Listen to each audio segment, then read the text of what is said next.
বিচার করবো, সব আল্লাহ আল্লাহ করবো, আল্লাহ এনে বিচার করবো, সব আল্লাহ আল্লাহ করবো। আমরা আইসি অন্যের বিরুদ্ধে আমরা লাগাই সবই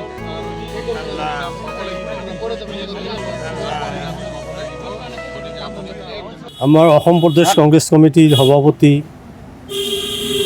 গৌৰৱ গগৈ ডাঙৰীয়া আৰু বিধায়িনী দলৰ দলপতি দেৱব্ৰত শইকীয়া ডাঙৰীয়াৰ নিৰ্দেশ মতে আমি কেইবাজনো বিধায়ক আমি উচ্ছেদিত এলেকা চাবলৈ আহিছিলোঁ। বিশেষকৈ সন্তোষপুৰ, চৰুৱা বাকৰা, চিৰাকুটা পাৰ্ট 1, চিৰাকুটা পাৰ্ট 2,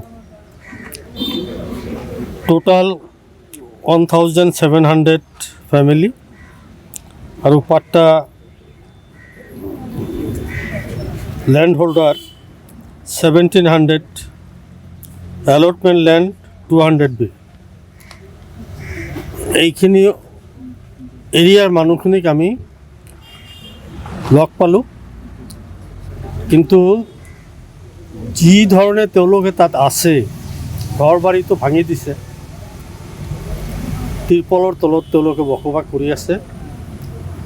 অমানৱীয় একটা ঘটনা ঘটি আছে, হয়তো অত্যন্ত দুখৰ বিষয় যে 60 বছৰৰ পৰা এই মানুহখিনি ইয়াতে বসবাস কৰি আছে,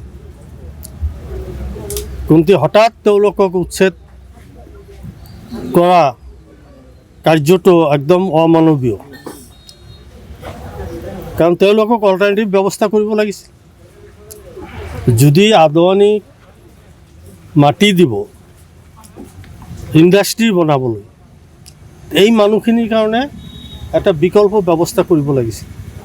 কোনো বিকল্প ব্যৱস্থা নকৰাকৈ তেওঁলোকৰ ঘৰ বাৰী ভাঙি দিয়া হৈছে।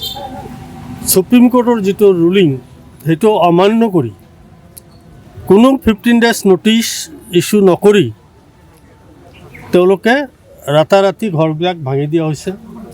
মানুহখিনি যাব ক'ত, যোৱাৰ জেগা নাই, তেওঁলোকে তাতেই ত্ৰিপল টানি পেলাই তেওঁলোকে তাত আছে, দিন ৰাতি কটাই আছে।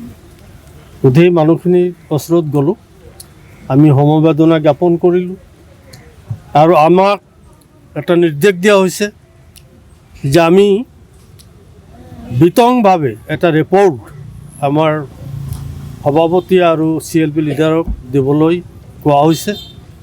গতিকে আমি গোটেই কথাখিনি আমি আমাৰ হাইকমাণ্ডক আমি জনাম।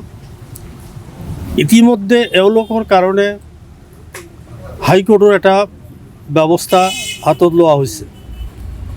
গৰমৰ বন্ধ থকাৰ কাৰণে হাইকোৰ্ট বন্ধ আছিল, কিন্তু ইতিমধ্যে 10 তাৰিখে এদিনৰ কাৰণে খুলিছিল, আকৌ 14 তাৰিখে খুলিব। গতিকে এটা আশা আছে যে তেওঁলোকক অল্টাৰনেটিভ এৰেঞ্জমেণ্ট নকৰাকৈ তেওঁলোকক উচ্ছেদ কৰিব নোৱাৰে, কিন্তু ইতিমধ্যে কৰি পেলালে। গতিকে এতিয়া হাইকোৰ্টে কি নিৰ্দেশ দিয়ে তালৈ আমি বাট চাইছোঁ। প্ৰয়োজনবশতঃ আমি এওঁলোকৰ কাৰণে আমি কংগ্ৰেছ দল আমি সুপ্ৰিম কোৰ্ট লৈ যাম তেওঁলোকৰ কাৰণে। গতিকে এইখিনিয়ে আমাৰ কথা। আমি তেওঁলোকৰ কাৰণে সামান্যতম এটা ৰিলিফৰ ব্যৱস্থা কৰি আহিছোঁ।